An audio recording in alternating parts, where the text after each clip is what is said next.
So hello and welcome to this webinar about the COVID-19 Audience Outlook Monitor with Alex Marsden, National Director of the Australian Museums and Galleries Association, and Tandi Palmer-Williams, Managing Director of Patternmakers, the agency that has delivered this research tool. I'm Chris Pope, Research Programme Manager at the Australia Council for the Arts, and the Council is very happy to be co-hosting this webinar today, and a warm welcome to everyone who's joining us this morning. I'd like to begin by acknowledging the traditional owners of the land from which I'm coming to you today, the Gadigal people of the Eora Nation.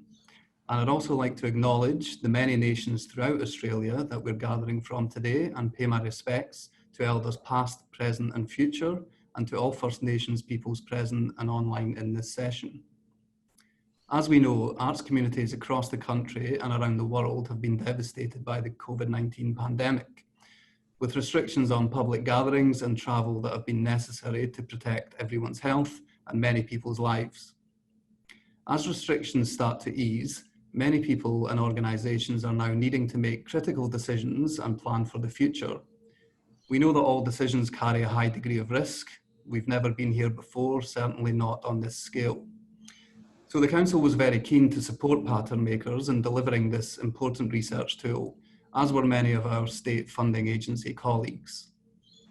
This work is providing vital information on when audiences will be ready to return to public spaces and under what circumstances, which is going to be hugely important as everyone navigates the coming months. So I'll hand over to Alex to kick off the discussion about what this might mean specifically for museums and galleries. Before I do, a quick note on registering questions today. Please feel free to start sending questions through, and if you could please use the Q&A button to do that. The chat function is also there for you to use for more general discussion throughout, but we'll be taking questions at the end from the Q&A section. And now it's over to you, Alex. Thank you. Thanks very much. And thank you to the Australia Council for this opportunity. And thank you, Chris. And it's great to be doing this with Tandi as well. First of all, I would like to acknowledge that I'm speaking to you from Ngunnawal Ngambri country in Canberra, and I pay my respects and acknowledge their elders past, present and emerging, and pay my respects to all Indigenous people who may be in on this webinar and the lands on which everyone is listening in. Well, AMAGA, the Australian Museums and Galleries Association, is the national membership association and peak advocacy body for museums and galleries around the country. We have 1,400 members, individuals and organisations who also represent many more thousands of members through the institutions. There are over 2,500 museums and galleries in the country, and that's important to know. We have 50,000 volunteers as well, at least, at last rough count, working in the sector. This is important to know. There's a broad range of different cohorts, different types of museums and galleries, and it's important to understand this as we review and discuss the Patternmakers audience survey findings and results. So COVID-19 impact, it has been described as a sprint to contain it and a marathon to deal with the aftermath. The impact on museums and galleries, like the arts sector as a whole, has been significant. There have been closures, rightly so. There have been job losses, loss of volunteers, loss of self-generated income, and struggles to support local artists and their communities. There's also been the cumulative impact for many of those organisations from bushfires and from floods, and in Canberra hailstorms as well. There's also been some amazing and wonderful work done during this period, conservation and community engagement, and wonderful engagement, a lot of it digital, but not only online, some really experimental work as well. So early last month, suddenly people started talking about reopening sooner than expected, and in particular, museums and galleries as safe spaces to do so, or perhaps safer than other spaces. So we need reliable information. And this audience data is a great initiative. As Catherine Connor, who co-hosted last week's webinar on performing arts, pointed out, these audience insights should be read and used alongside adhering to public safety, health and safety regulations and guidelines. And museums and galleries need to decide what is viable for themselves. So now we have a poll. And this poll, you can have 1 minute to answer. And it basically says, Your museum and gallery, you're planning to open. Is it open already? Is it opening in June? Are you planning to open in July, in August, or later, September or later, or don't you know? Now, I can't vote, but you've got 1 minute now to please pop in your comment, and the results will be up immediately after this. So this just gives us a bit of a sense of what's going on in the people and the organisations that you represent who are in on this webinar. And I do want to point out the great resources and guidelines developed by a range of organisations, particularly museums and galleries of Queensland and Umaga branch in Victoria. And they are all on our hub, which the email link is now up for you in the Q&A line. Now I'm going to try and see, because I haven't got a big screen here. Show sharing view. Okay.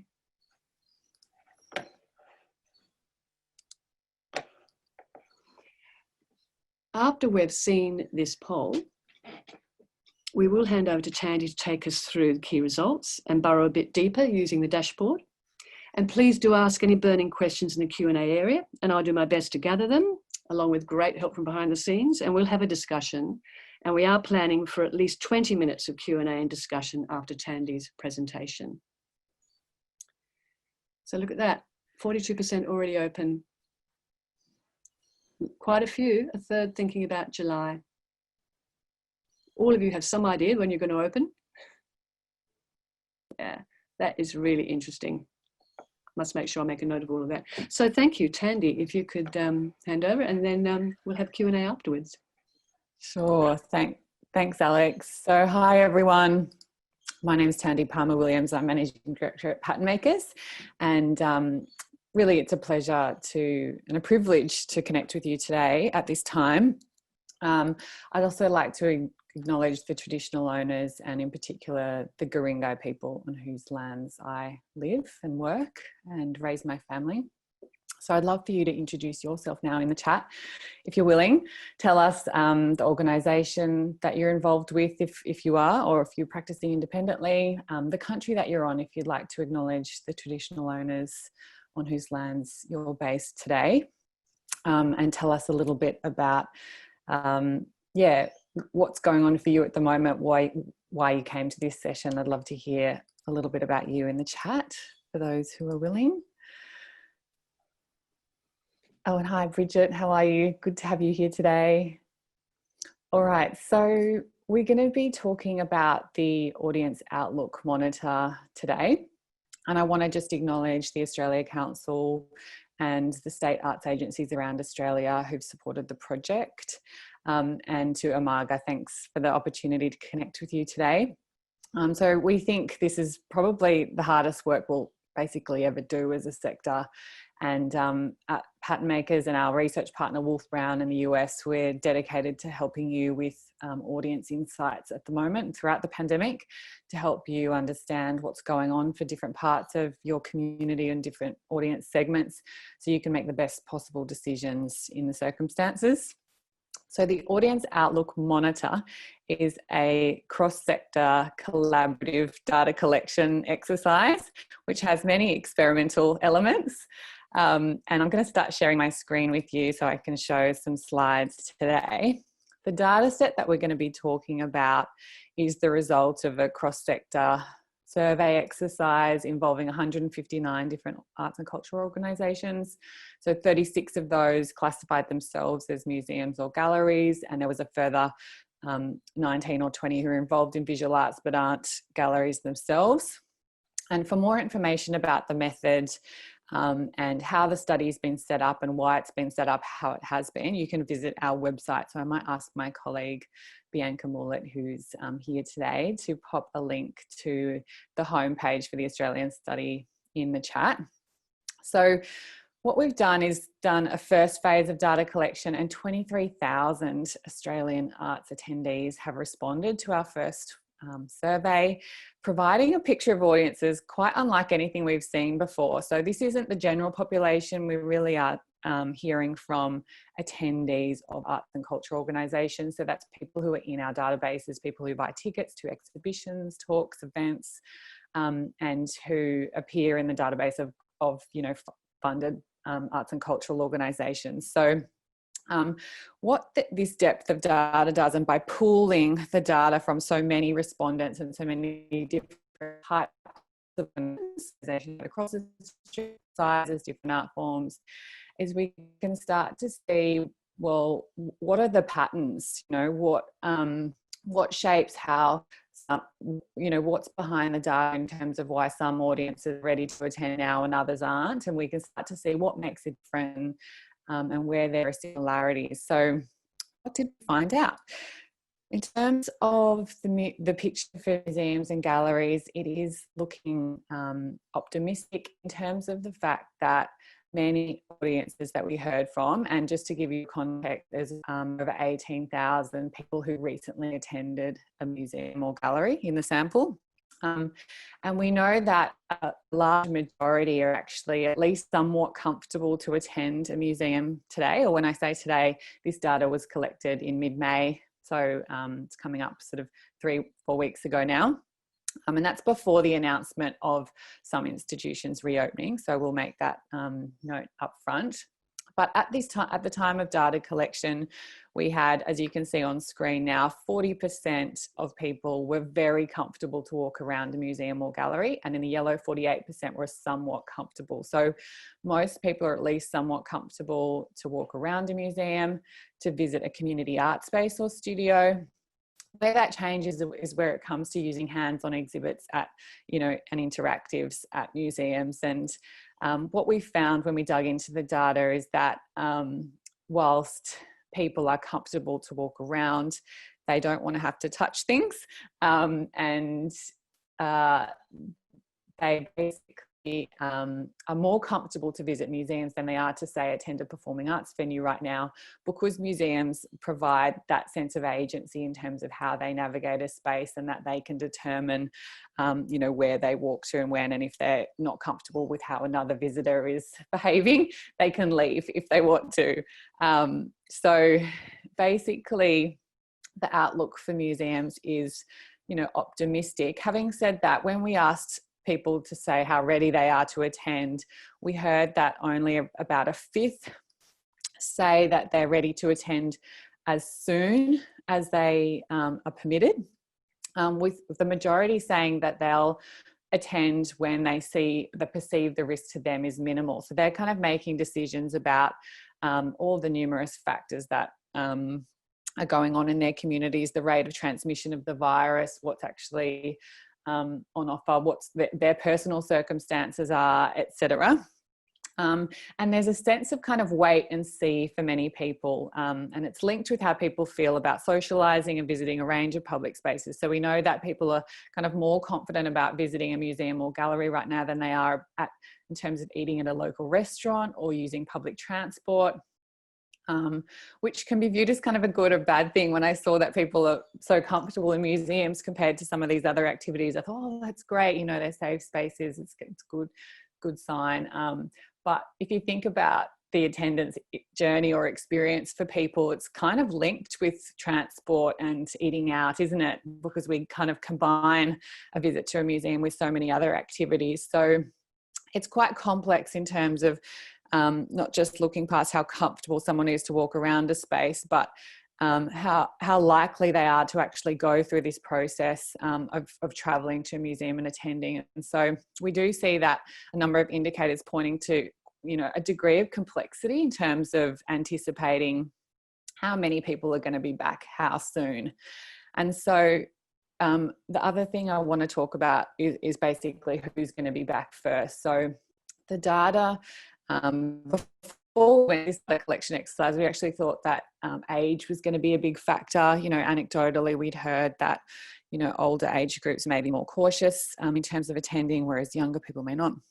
And yes, there are some interesting age trends in the data, but it's not the kind of main factor. Actually, the main thing that determines how ready someone is to attend is actually their level of engagement with arts and culture and how frequently they attended in the past. So we can see when we drill down that those people who attended museums and galleries, weekly or more in the past, are among the most comfortable and most ready to attend right now.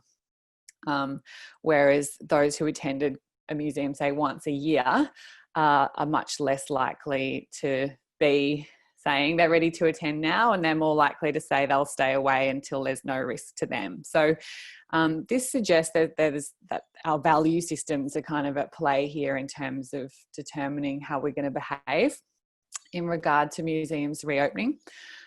There's a number of other factors, obviously people's personal circumstances in terms of their own health, and whether they have a condition that makes them or someone in their household vulnerable to the virus. State by state, there's differences. So we know that audiences in the Northern Territory, South Australia, Western Australia, and the ACT are showing higher levels of comfort and readiness to attend compared with other states and territories.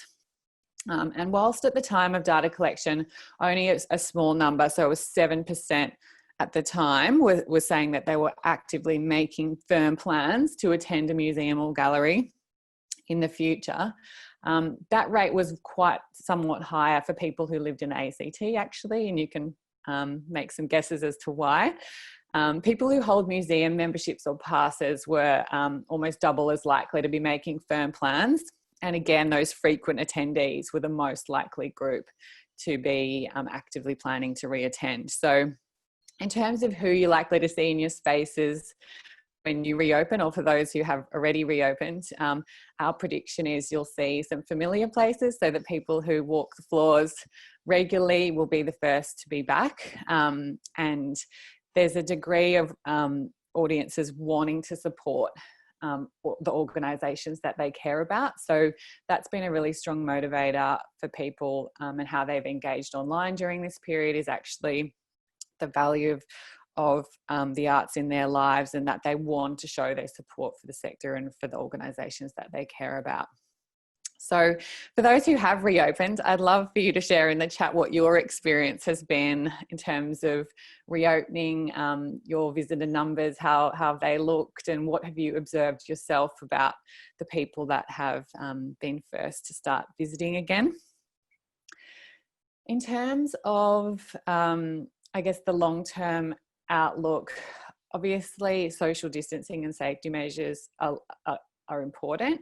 So most audiences say that they feel encouraged to attend by safety measures like disinfecting public areas and providing hand sanitizer, that kind of thing. But they generally kind of have confidence in museums as, places of hygiene, which is good. So if there's a skepticism, it's basically around other visitors. And I want to just point out, as I've kind of alluded to already, that there's quite a wide range of views about the virus and what's an appropriate response to the virus. So some people perceive very little risk to them. They're very relaxed right now. They might even consider some of the safety measures to be overkill or an overreaction, whereas other people are extremely cautious. There's people that we've heard from who basically are worried that they'll never be able to attend again in their lifetime because of how vulnerable they feel in the situation and a lack of trust around other people and social distancing. So we've heard a really wide range of views, and basically in terms of safety measures, most people would be encouraged. So 96% of museum goers saying they would be positively influenced to attend if certain safety measures were in place. And the main thing people want to see is social distancing. So the primary way people talk about social distancing is in terms of the volume and density of visitors. So they're cautious about attending places where they might experience crowds or might be trapped in a situation where they're going to be seated next to someone who's coughing or sneezing or maybe even asymptomatic and doesn't realise it. So people expect to see social distancing applied in museums in different ways in terms of things like time tickets. There's widespread support for that. Some people even told us that they actually prefer that, pandemic or no pandemic. They want to attend museums at quiet times to enjoy the experience without a crowded gallery. And Others say they'd only feel comfortable attending at quiet times. So there might be a case to suggest things like quiet hours, as we've seen trialled in supermarkets, to allow vulnerable members of the community to attend at safe times. And inside our spaces, some people have said they want to see social distancing applied, kind of visibly applied, and they want to see it applied with kind of no exceptions, so that they can start to feel that sense of trust and be confident that they're not going to be at risk if they decide to attend. So I've popped a bunch of different stats up on screen, which we talked through some of it. So it's quite kind of complex how people feel and how they're going to be making decisions. What I will say is on the bottom where I've put the proportion of museum goers who have experienced a loss of household income. So 38% of people say that they or someone in their household income has been affected by the pandemic so far. And these people are confident that in the long term, they'll reattend just as they did in the past. But in the short term, there's a degree of caution in terms of what they'll attend and how often, and how much they'll spend is one of the key factors. So even those who haven't reported a loss of household income, there's some people who feel cautious about the economic outlook. They're worried that they may be affected in the coming months. And so we feel that the financial impacts of the pandemic could almost last, longer than the health impacts for some people. And so we're likely to see that affecting the market for paid experiences and paid products for quite some time. So whilst people say they're ready to, most likely to say they're ready to attend museums as opposed to other types of events, and in particular come back to museums because they are free, for the most part.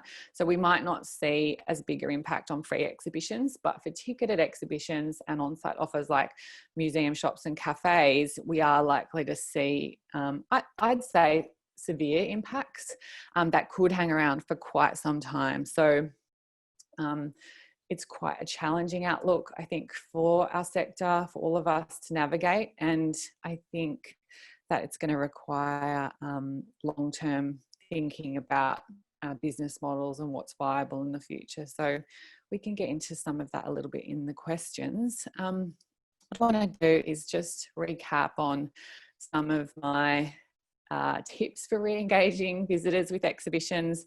And then what we're going to do is jump into the dashboard, and I'm going to show you around that resource, which is freely available to you to navigate. Some of you may already have hopped on the dashboard. If you can share in the chat if you've been on or you haven't been on, that'd be great, so I can get a sense of where people are at with that.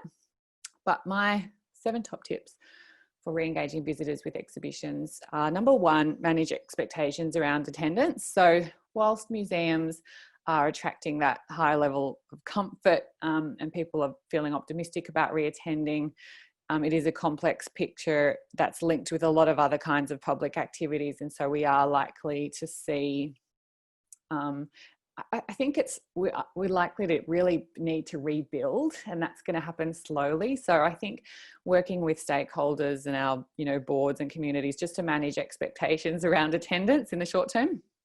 Number 2 is to keep your core in the loop. So we know that museum members and frequent visitors are most likely to feel like they want to support us. They're more likely to say they're ready to attend as soon as they can.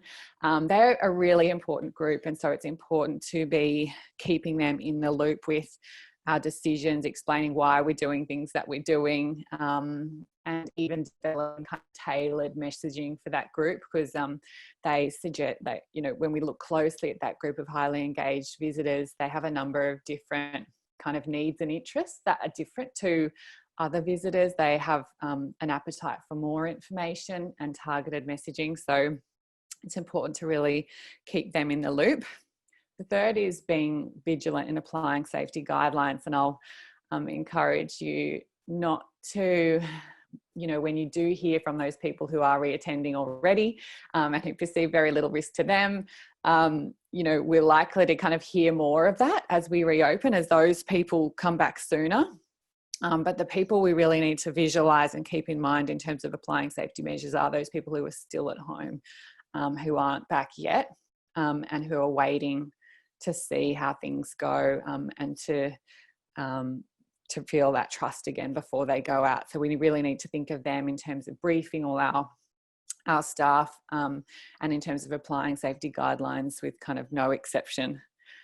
The next is sharing safety at every opportunity. So we've, for this group who feel quite cautious, and who take safety seriously, we want to be sharing what we're doing in all parts of our communications at all times. So it's signalling how we're approaching safety wherever possible to reinforce it in the audience journey.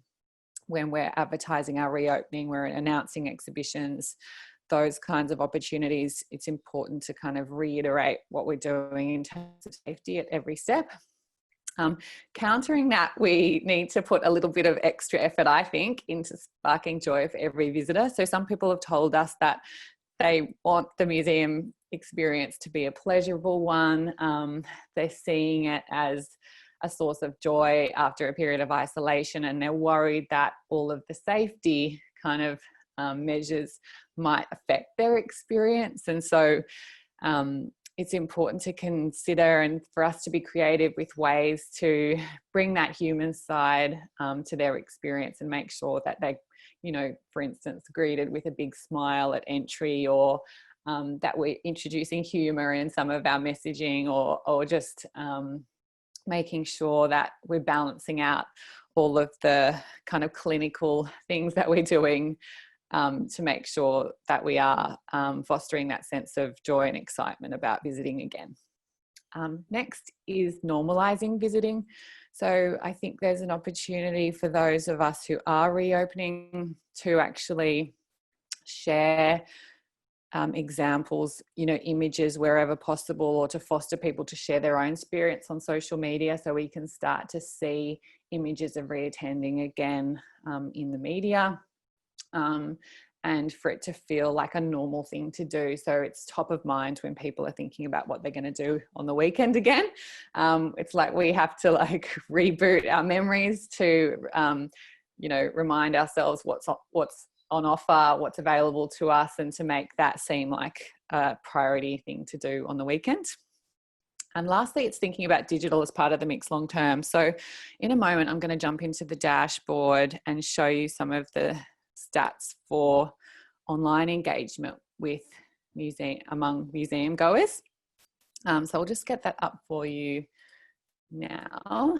But basically, we think that digital is here to stay for some segments.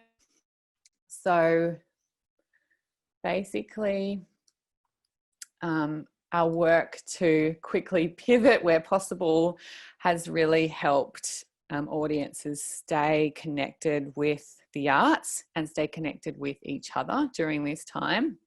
And for some people, they actually prefer it.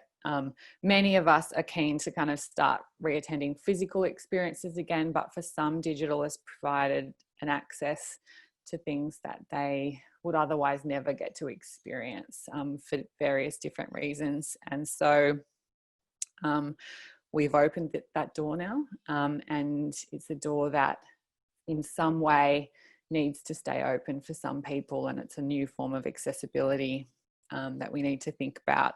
Obviously, enormous challenges in terms of how we actually deliver on that, and so I think it's important to be doing that long-term thinking and working out what makes sense for different parts of the sector. I don't think it's something that maybe everyone needs to do all of the time, but certainly it's part of the mix, and some people want to see it offered alongside physical experiences as venues start to reopen and through the long term. So I'm going to jump into the dashboard now. On screen, Alex, maybe you can just let me know if you're seeing what I'm seeing. Is the dashboard up on screen? And here, if you can see the mouse, there's a list of the different reports you can see in the dashboard. So this dashboard's accessible from our website and from the Australia Council's website. And Bianca, if she hasn't already, I'm sure we'll pop a link into the chat for those who haven't accessed it yet. But basically, it's a number of different reports that you can access, including key indicators, which is just some hand-picked data points from throughout the different reports, or you can drill down into any of these topics in more detail. So today, I want to just quickly introduce you to the online participation section, because we've been talking about that. So once you're into the dashboard, and I'll just keep going, anyone can let me know if I'm having technical issues, but for now, it looks okay. Sorry to jump in. Yes. Great. Thank you. Always reassuring. Thank you, Chris. All right. So on the left, you can see a list of programs. This is basically the different data sets that you can select to navigate. So you might want to choose your state or territory, or just look at the national results. I'm going to just keep it all clicked on. And on report mode, you can set the settings either to look at it by survey, which would split out each of these, or all together. So I'm just going to look at it in aggregate. And here is where you can apply different filters and breakdowns to slice and dice the data in different ways. And so this is really the benefit of having such a big data set that's publicly available, is we can look at different breakdowns and work out what's lying behind the data, what's different if we look at different parts of the sector, different demographic groups, and different behavioural characteristics. So down the bottom, you can see a range of different demographic breakdowns for respondents.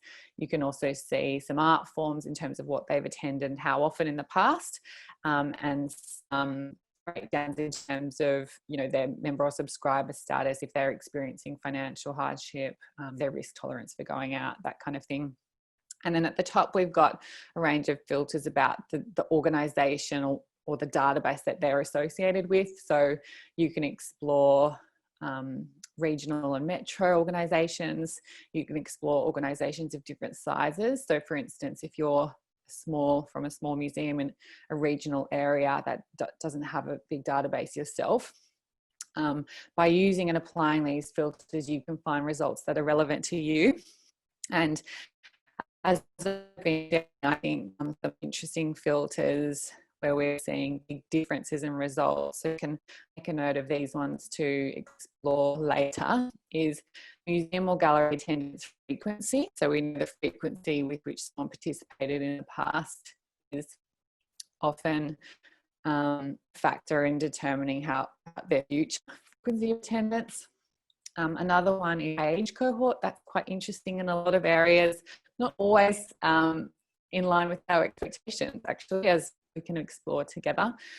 And obviously things like disability status and regional metro organisations is also interesting. So now I just want to select the national results all together for online, and you need to just apply the filters to see them.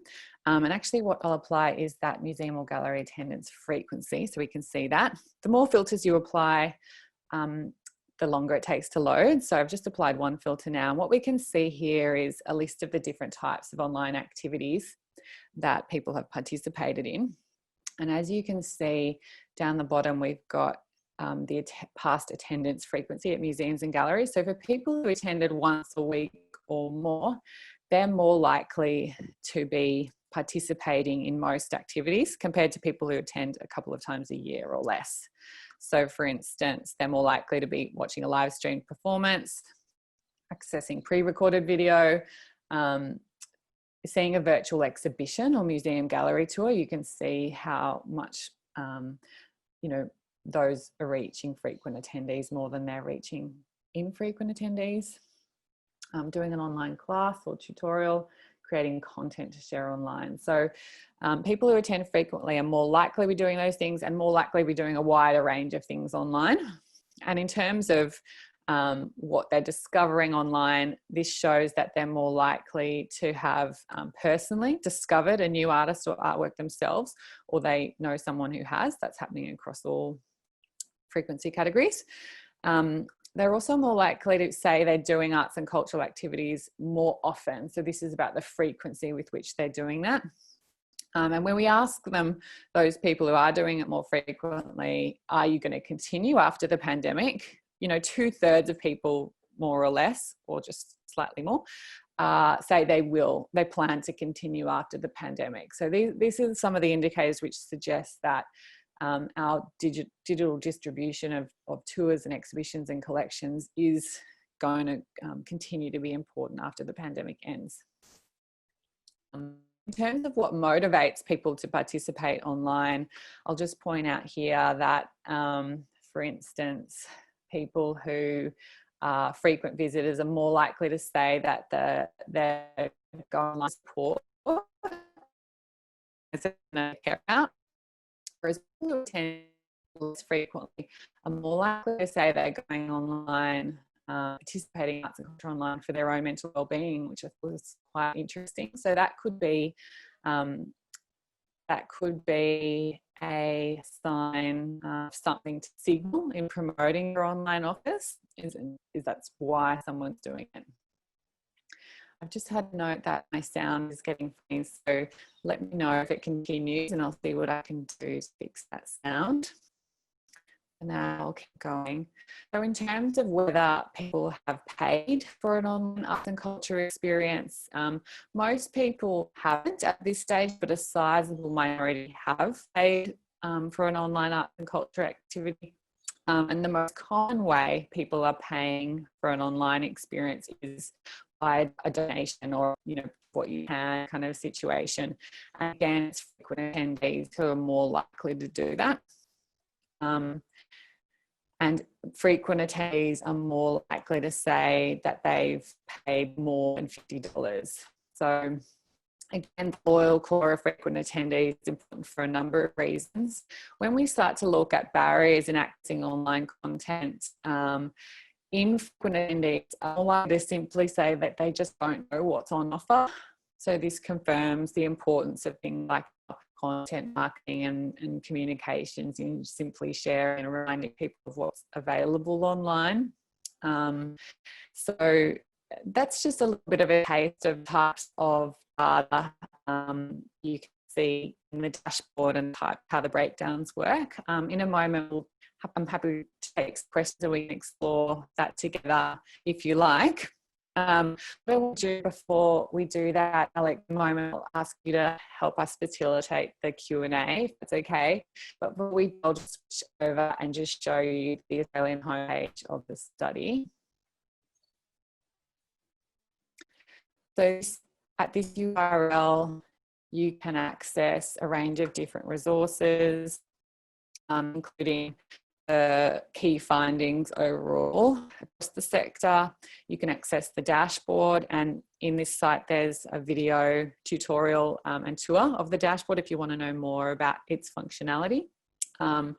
There's fact sheets for museums and galleries and performing arts, and next week we're releasing a new fact sheet on online participation. There's background information about why the study was set up and some resources in terms of the method. And here you can access a list of the participating organisations and find out more about their characteristics. And that will give you a sense of where the data's come from. But the study's really been designed to benefit everyone. But there was some design decisions to really set up who participated and how, so that we would have a stable cohort for each phase of the research and to ensure that the results were reliable and that the study was efficient. You can also access a list of questions contained in the Audience Outlook Monitor. And if you're thinking about doing your own surveying at any time, you're welcome to apply different questions from the questionnaire in your own surveying and then benchmark your results with others. But if you are doing your surveying, I'd encourage you first to look at the dashboard and squeeze every possible insight out of that before doing new surveying, but happy to take any questions about that as well. You can also subscribe for updates. So every week we're launching more content, and you're welcome to subscribe and opt in for more of those updates. And if you have an idea for the future of the research, we'd welcome those as well. So you can make a suggestion for a cut of the data in the dashboard, or perhaps a question that hasn't been included before. So that when we do the next phase of data collection in a few weeks' time, we'll make sure that that's really relevant to your needs at that time. So, Alex, I'm really happy to take some questions if we've got time. Yes, thank you so much, Tandi. That was great. Pleasure. Can I just triple confirm that people can go online and use that dashboard in any way they want and sort of explore it? That's right. Yes. So it's publicly available. The whole study's been designed to provide this resource for free to everyone. And you can do things like slice and dice the data and then load it as an Excel file and present that in different ways if you're doing internal presentations in any way you like.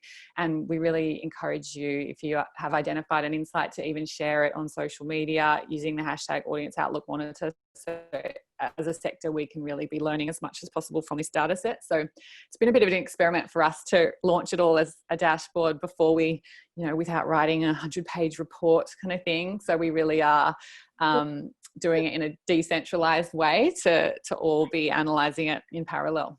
All sorts of innovations we're doing. It's rather nice, actually. Let's get rid of some of the tome-like reports. Yes.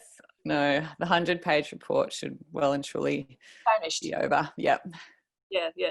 I like the fact, the really interesting things, that someone's past attendance patterns are the best predictor of what they'll be doing in the future, which seems to me to say keep in touch with your communities, keep in touch with the members. And that segues into your top tips, doesn't it, in terms of be welcoming, very much so, and make it exciting as well. And of course, reassure people that they'll be safe and secure, but actually have that welcoming and people feel part of that community is really good. Can I just ask again, in terms of the methodology, where quite a few, well, many of the museums and galleries wouldn't have been in part of that methodology because they're the community volunteer run ones, and they didn't have a large enough database of audience members to be able to poll. What do you think that means in terms of what that large cohort should be picking up and perhaps what not, or what should they be researching a bit separately themselves? Yeah, so database size is always a challenge for doing survey work, and definitely building up an audience database over time through whatever way you can is a great thing to be doing at any time, and just opens up so many possibilities in terms of research. But yes, to get around that challenge for this project, what we've done is try to go to a range of different small organisations. So we do have a large number of small and micro organisations in the sample. And what those people who are in that situation can do is still go and explore the data for small and micro organisations, and also for, say, regional or remote organisations as well. So you can view a breakdown by region type or explore the regional remote data itself. I will say that the results across different art forms and different types of organisations are very similar. So what we've found is that the main differences are, no matter what type of organisation you are, it's your frequent attendees who are going to be back soon, and there's a very similar proportion of your audience that feel cautious, etc. So we know kind of the main things that are different. But you're more than welcome to hop into the dashboard and explore those filters. In terms of, I just saw there is a question in the Q&A, metro-regional differences we've observed so far is regional audiences are slightly more comfortable to re-attend news and events of all different kinds. And you can have a look at in the dashboard. It's not vastly different, it's quite subtle in some areas, but what we've heard in the qualitative data is that people are going to be cautious about travelling or making a commitment to visit something that's not in their own region until things are more clear. So we are likely to see that people attend their local sites and events sooner, and are going to be more cautious about travelling interstate, for instance, to see a ticketed exhibition. So cultural tourism, we think, may be slower to resume than more local attendance. Okay. Now I think Chris is going to pull out the top question for us. Yes, hello again. I'm just looking at some of the questions that have been posted in the Q&A channel. So we have one from Jasmine. Was there any data collected on whether museum goers would like to continue attending online events or exhibition programs, as well as attending programs in the physical space? Yes, so that question, basically this data which shows regular, I'm just going to reread that question. So museum goers would like to continue eventing. Yeah, so been a big, sorry, just I'll jump in for a sec there, Tandi. Yep. This has been quite a big issue raised with me, is that it's been fantastic that there's been so much online digitally and that interest has been awakened. But we've got people who've been working incredibly hard trying to repurpose things, deliver all this, and now they're rather anxious about being asked to continue to do that, plus do their old jobs.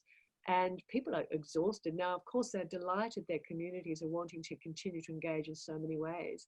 But I'm also thinking about the people who work in museums and volunteer in them and how much they can carry on. Yeah, of course. And I'd say on balance, you know, most people, you know, miss the physical experience and can't wait to be back in galleries seeing exhibitions in the physical realm. You know, in terms of whether people would like to continue engaging online, what we've seen is that, you know, around that among frequent museum goers, for instance, half of people are engaging more frequently and 2/3 say that they'll continue doing that after the pandemic. Having said that, I think, you know, what we're seeing is that, you know, people mainly want to re-attend physical events. There is a segment who experience access challenges, whether that's because they experience a disability or because of remoteness, or whether they have caring responsibilities that do have kind of preferred engaging online. And so there is a segment who definitely want to continue participating online. I want that to be an option. I think it's about thinking about the balance or the mix for your organisation. I mean, one of the benefits, I don't think everything has to have an online version, for instance. It's really thinking about what makes sense in terms of a visitor experience. And the benefit online is really thinking about, well, that content can last.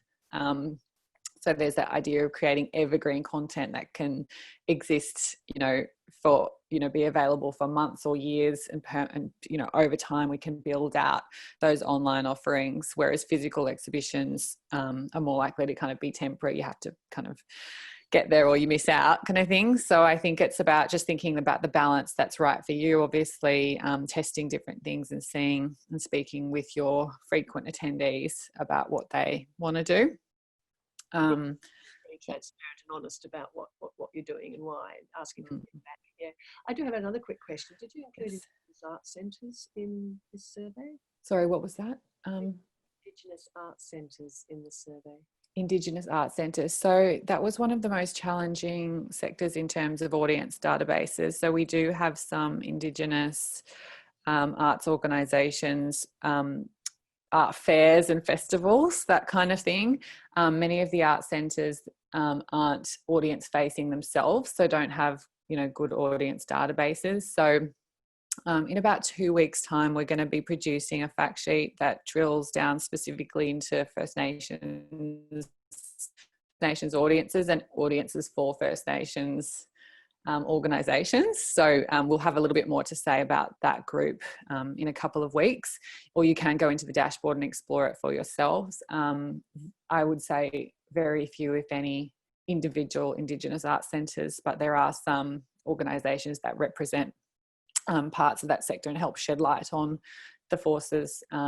Obviously, we haven't had as much scope. It is really around attending events. So that's been the kind of focus of this research, as opposed to buying works and the market for artworks themselves. So we need to adapt the methodology to find out insights about the art market.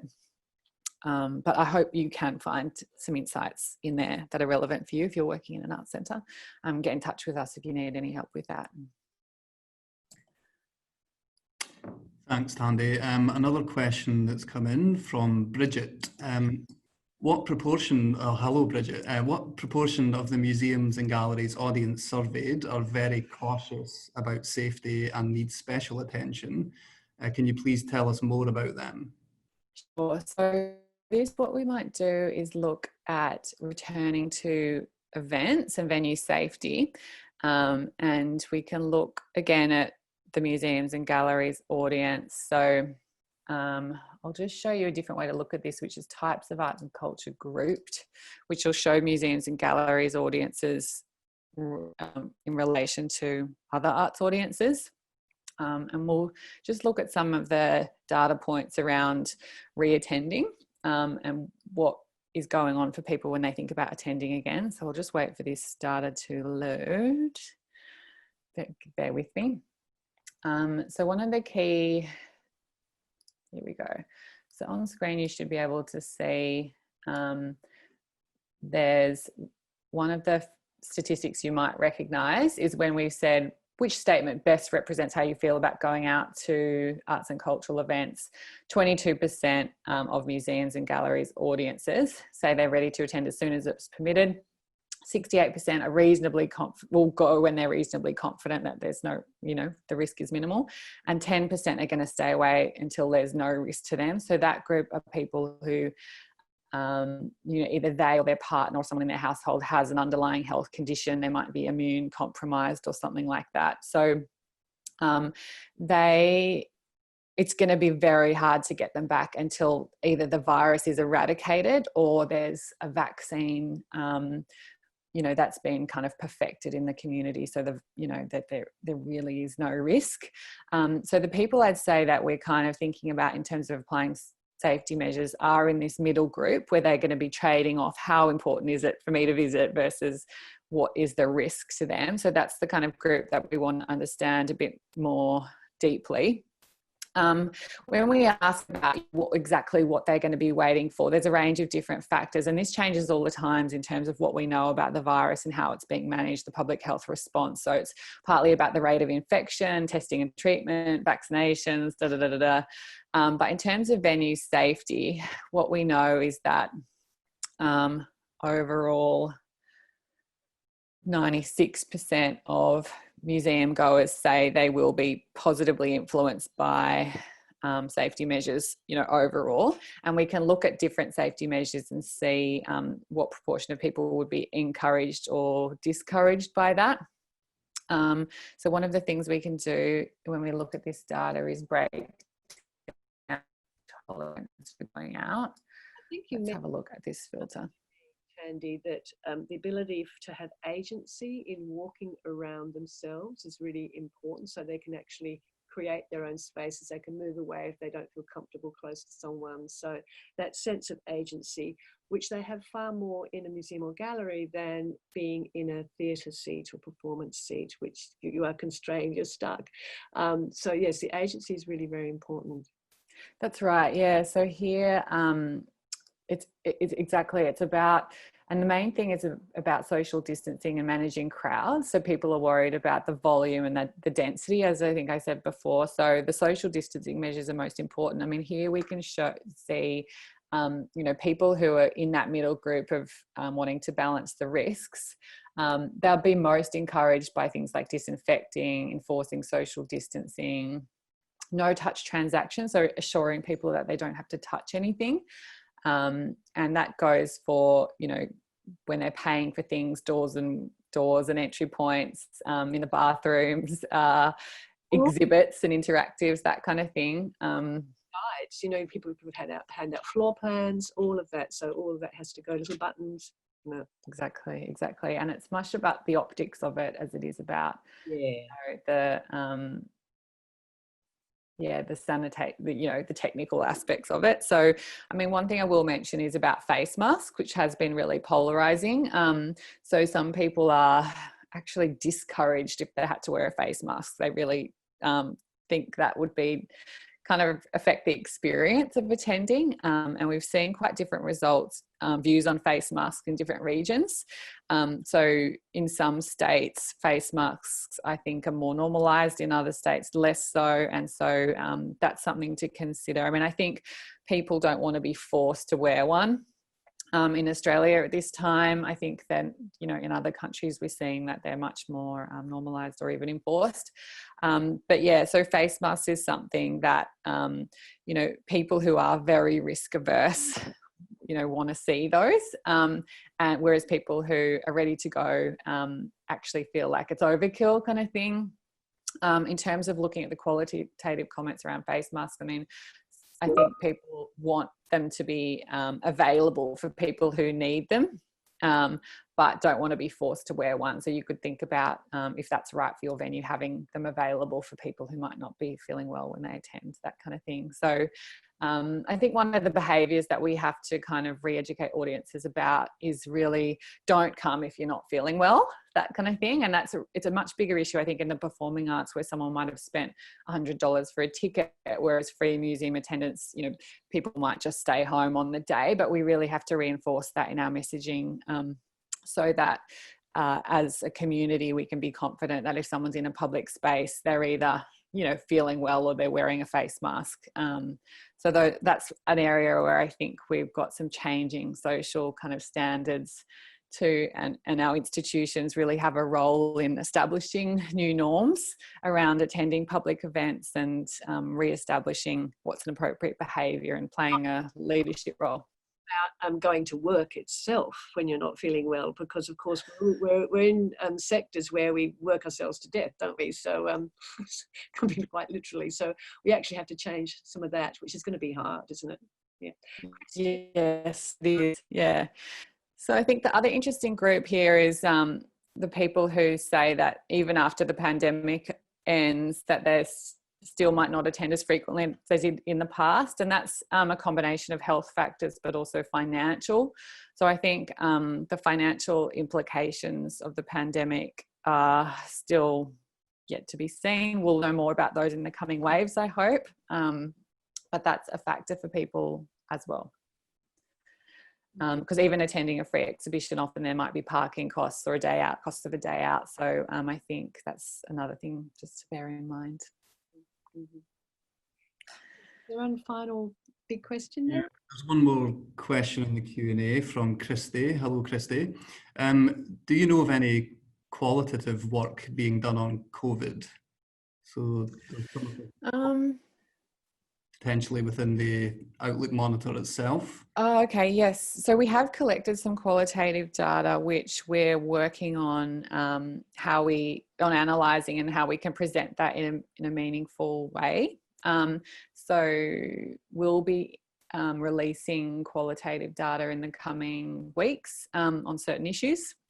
In terms of I'd really love to hear ideas, Christy, on what you think needs qualitative research.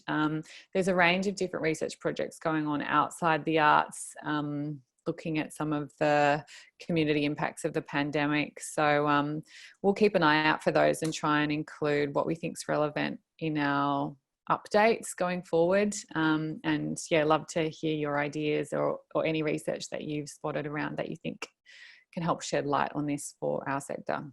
The Australia Council is undertaking a national consultation on recovery over the coming months, so that there'll be some thoughts there that will help inform the research needs going forward. So that's awesome.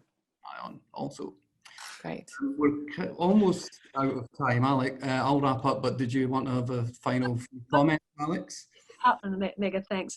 What I really liked in some of the research work was that the success of reopening museums and galleries is also important for building audience confidence in other cultural activities, and I think that's fantastic. No pressure or anything, but yeah, kind of important. So to pressure, and I'm so this research has been brilliant. Thank you so much, and it will actually help us to be part of that confident recovery and that confident reimagining of the future, because we're not just going back to exactly the same, but that confident working with communities, reimagining our future. So thank you. Exactly. Lovely. Thanks, Alex. Thank you, Alex. Well, thanks for the questions that have come through. If you have any other questions or comments, Please feel free to keep in touch. Our email should be popping up on screen now, the Patternmakers email and the Australia Council email address. So as Tandi said, any ideas or insights, feel free to share those with us. A huge thanks again to Alex and Tandi and to all of you who have participated in this valuable discussion today. We'll be sharing both the slides and a recording of today's session in due course.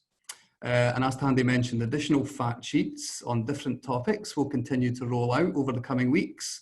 And the Australia Council will be hosting these webinars with Tandi and other sector partners.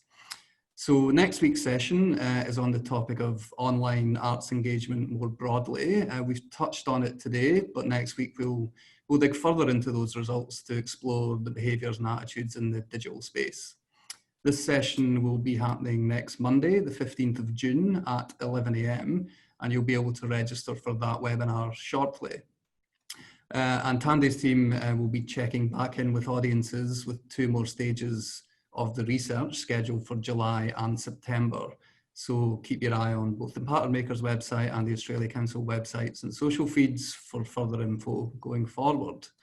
Thanks everyone, and thank you once again, and goodbye for now. Bye everyone. Bye.